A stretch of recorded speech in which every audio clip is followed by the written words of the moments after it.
প্রতি 100 গ্রামে 26 gram protein, মাত্র 20 টাকারও কমে আপনি এটা পেয়ে যাচ্ছেন।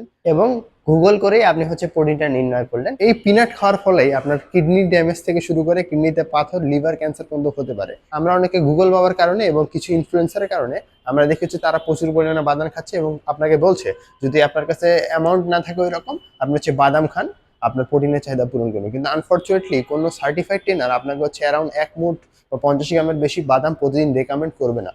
বিকজ অফ বাদামে কিছু উপাদান রয়েছে যেটা সম্পর্কে আমরা অনেকেই জানি। তো এই কন্টেন্টটা বানানোর উদ্দেশ্য হচ্ছে, একটা ছেলে আমাকে রিসেন্টলি এসে বলতেছে যে আমার কাছে ওই লেভেলে অ্যামাউন্ট নেই, সো আমি ডেলি 250 থেকে 300 গ্রাম বাদাম খাচ্ছি। বাট আনফর্চুনেটলি এটা আপনার অনেক বড় ক্ষতি করতে পারে।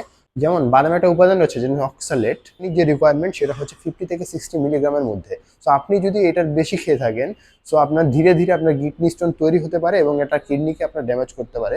তার পাশাপাশি বাদামে এমন একটা কন্টামিনেশন থাকে যেটা হচ্ছে আফলাটক্সিন, এটা সম্পর্কে অনেকেই জানেন না। সো এই উপাদানটা প্রাণীতে এবং মানব দেহে ক্যান্সার সৃষ্টি করতে পারে, যেটা হচ্ছে লিভার ক্যান্সার বা কিডনি ক্যান্সার।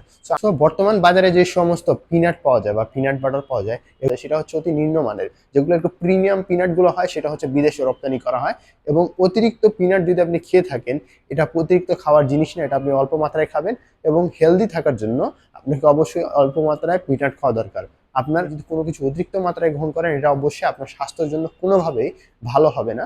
সো মাথায় রাখবেন আপনার প্রোটিনের যে সোর্স সেটা ভালো একটা সোর্স থেকে নেওয়ার জন্য